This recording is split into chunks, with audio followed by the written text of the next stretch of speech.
নমস্কার বন্ধুরা, 19 এপ্রিল কোচবিহার, জলপাইগুড়ি ও আলিপুরদুয়ারে প্রথম দফায় ভোট সম্পন্ন হয়েছে। এই তিনটি কেন্দ্রে কোন দল এগিয়ে রয়েছে, কোন দল পিছিয়ে রয়েছে, সেই ভিডিও আমরা অলরেডি দিয়ে দিয়েছি। এবার আপনাদেরকে জানিয়ে দেব যে দ্বিতীয় দফায় রায়গঞ্জ, দার্জিলিং ও বালুরঘাট এই তিনটি কেন্দ্রে প্রায় সমস্ত দলের পক্ষ থেকে হেভিওয়েট প্রার্থী রয়েছে। তো কোন কোন কেন্দ্রে কোন কোন প্রার্থী জিততে চলেছে, অর্থাৎ কোথায় কোথায় টিএমসি, বিজেপি, কংগ্রেস ও সিপিএম এর মতো দলগুলি জিততে চলেছে, এই নিয়ে জনগণ থেকে বিশ্লেষকের সমীক্ষা অনুযায়ী কোন কোন প্রার্থী কোথায় কোথায় জিততে চলেছে, তার জন্য বন্ধুরা শেষ পর্যন্ত দেখতে থাকুন। ভিডিওটিতে একটি লাইক করবেন, আপনার এলাকায় কোন প্রার্থী এগিয়ে রয়েছে তা কমেন্ট বক্সে জানাবেন এবং চ্যানেলটিতে নতুন দর্শক হয়ে থাকলে অবশ্যই চ্যানেলটি সাবস্ক্রাইব করে সঙ্গে থাকবেন। তো চলুন ভিডিওটি দেখে নেওয়া যাক। লোকসভা নির্বাচনের দ্বিতীয় দফার ভোটের ফলাফল। এই দফায় বাংলায় 3টি আসনের লড়াই রয়েছে, যেখানে দার্জিলিং, রায়গঞ্জ ও বালুরঘাটের মতো এলাকাগুলিতে লড়াই হতে চলেছে। তো বন্ধুরা, প্রথমেই আপনাদেরকে জানিয়ে দেব যে দার্জিলিংয়ে তৃণমূল প্রার্থী রয়েছে গোপাল লামা, বিজেপি প্রার্থী রয়েছে রাজু বিস্তা।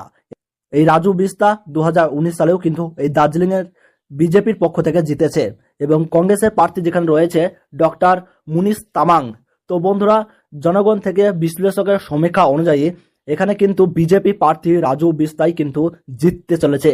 এবং রায়গঞ্জে তৃণমূল প্রার্থী কৃষ্ণ কল্যাণী, বিজেপি প্রার্থী কার্তিক চন্দ্র পাল এবং কংগ্রেসের আলী ইমরান রামোজ কিন্তু রয়েছে।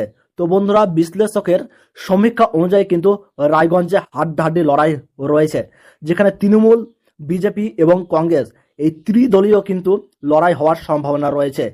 এখানে বিশ্লেষকের তথ্য অনুযায়ী 1 থেকে 2% ভোট সুইং হলেই কিন্তু ফলাফল পাল্টে যেতে পারে।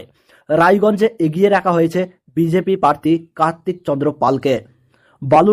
বালুরঘাটে তৃণমূল প্রার্থী রয়েছে বিপ্লব মিত্র, বিজেপি প্রার্থী রয়েছে সুকান্ত মজুমদার, সিপিএম প্রার্থী রয়েছে জয়দেব সিদ্ধান্ত, আইএসএফ প্রার্থী রয়েছে মোজাম্মেল হক।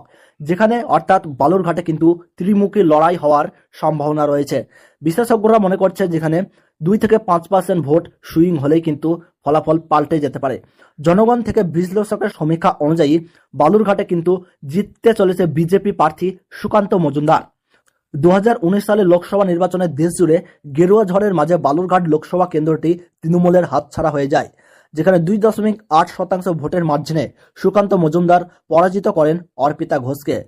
এবারও কিন্তু বালুরঘাটে বিজেপি প্রার্থী সুকান্ত মজুমদার কিন্তু জিতার সম্ভাবনা রয়েছে, যেটা জনগণ থেকে বিশ্লেষকরা মনে করছেন।